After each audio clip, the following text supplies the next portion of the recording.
फलदार वृक्षों के ऊपर फल भरपूर मात्रा में आ गए हैं।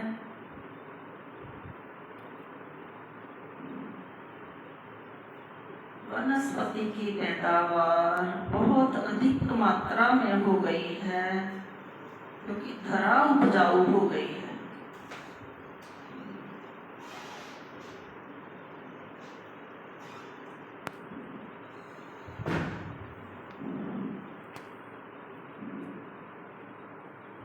धन धान्य भरपूर मात्रा में हो गया है।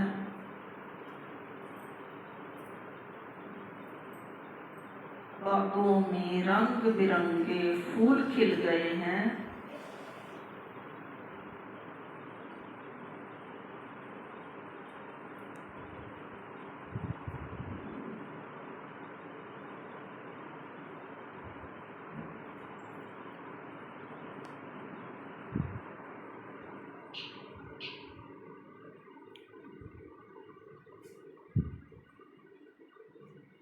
घर घर में फलदार वृक्षों के ऊपर फल भरपूर मात्रा में लगे हुए हैं। घर घर में फूलों की वाटिका है।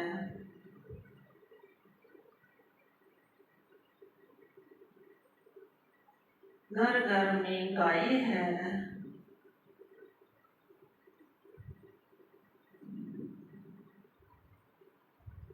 घर घर में तुलसी है। तुलसी का पूजन हो रहा है। चारों तरफ सुकून ही सुकून है।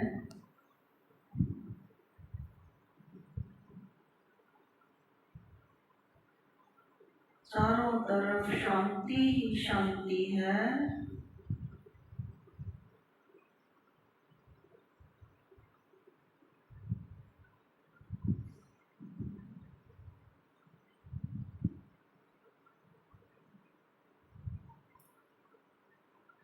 सभी नर नारी मस्ती से प्रभु गायन कर रहे हैं।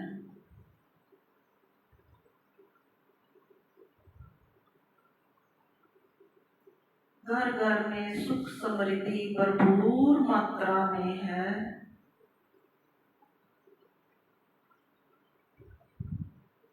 घर घर में धन धान्य भरपूर मात्रा में है।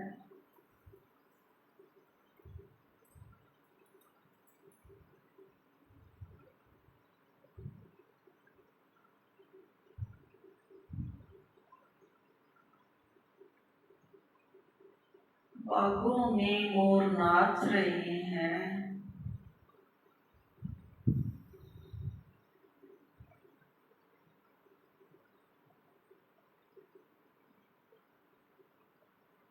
पक्षी चहचहा रहे हैं।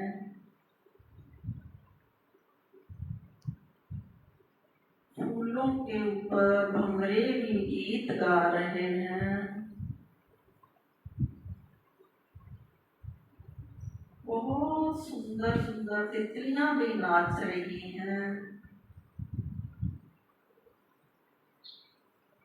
चारों तरफ सुकून ही सुकून है। शांति ही शांति है।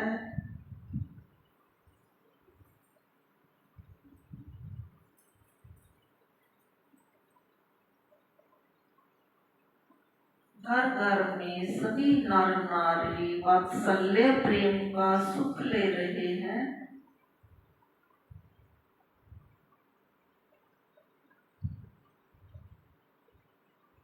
हर बाला राधा है।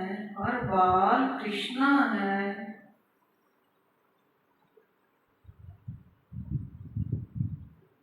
सभी बच्चे मिलजुल कर खेल रहे हैं।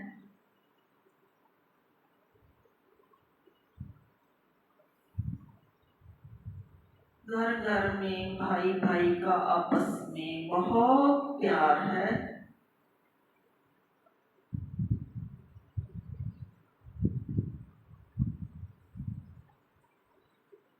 घर घर में बहन बहन का आपस में बहुत प्यार है।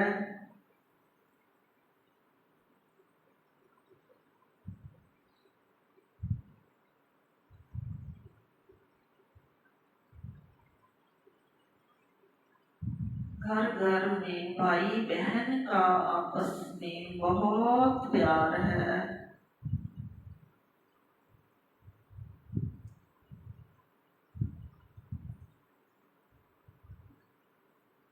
घर घर में बच्चे अपने माता पिता के आज्ञाकारी बच्चे हैं।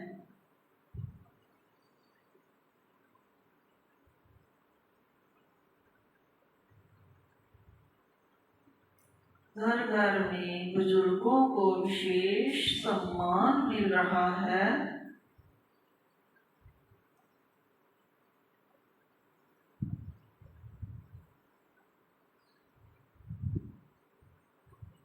नगर में मोहल्ले में सभी एक दूसरे से बहुत प्रेम करते हैं।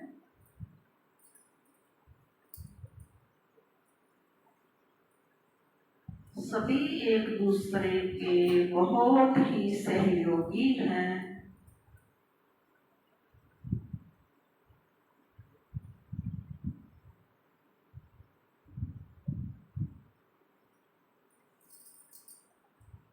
घर घर में धन धान्य भरपूर मात्रा में है।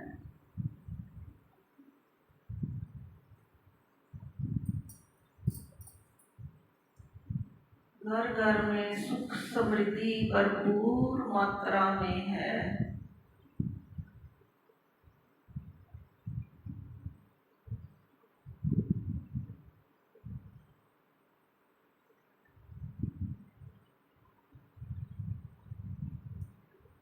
अब सभी आत्मिक तौर पर अपने अपने घरों में पहुंचो।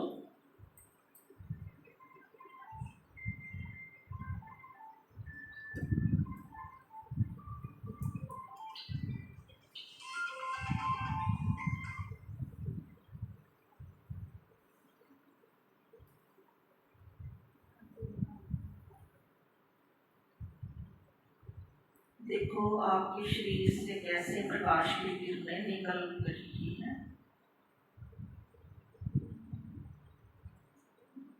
सारे कमरे में रोशनी ही रोशनी हो गई है।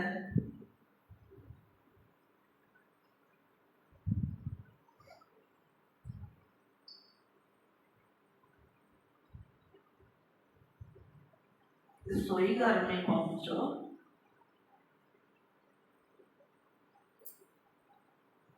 इन शक्तिशाली किरणों से रसोई घर में जो भी खाद्य सामग्री है सब शुद्ध हो गई है।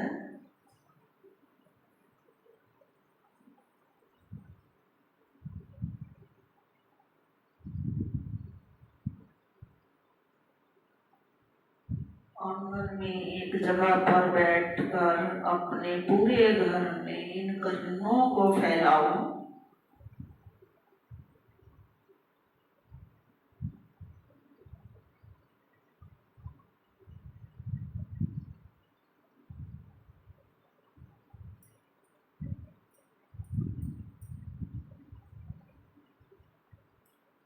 मेरे शरीर से निकलकर ये किरणें पूरे घर में फैल गई हैं।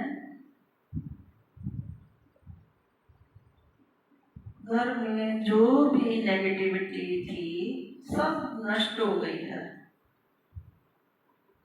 ये नूर इतना शक्तिशाली है कि इस नूर के आगे कोई नेगेटिविटी टिक नहीं सकती। ये हमें पक्का निश्चय होना चाहिए।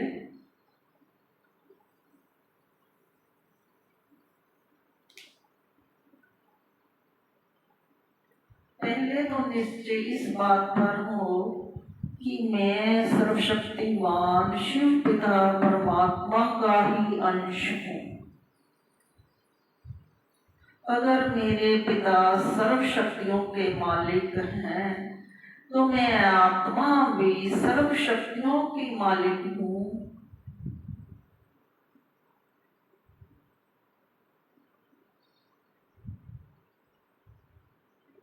मैं भी निर्भय हूँ।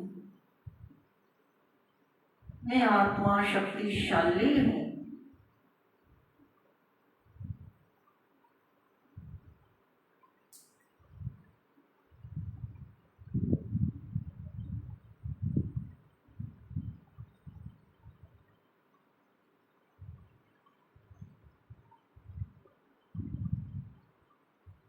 जब ये निश्चय पक्का हो गया तो फिर इस तरह से अलग से हमें कुछ भी करने की जरूरत नहीं पड़ेगी।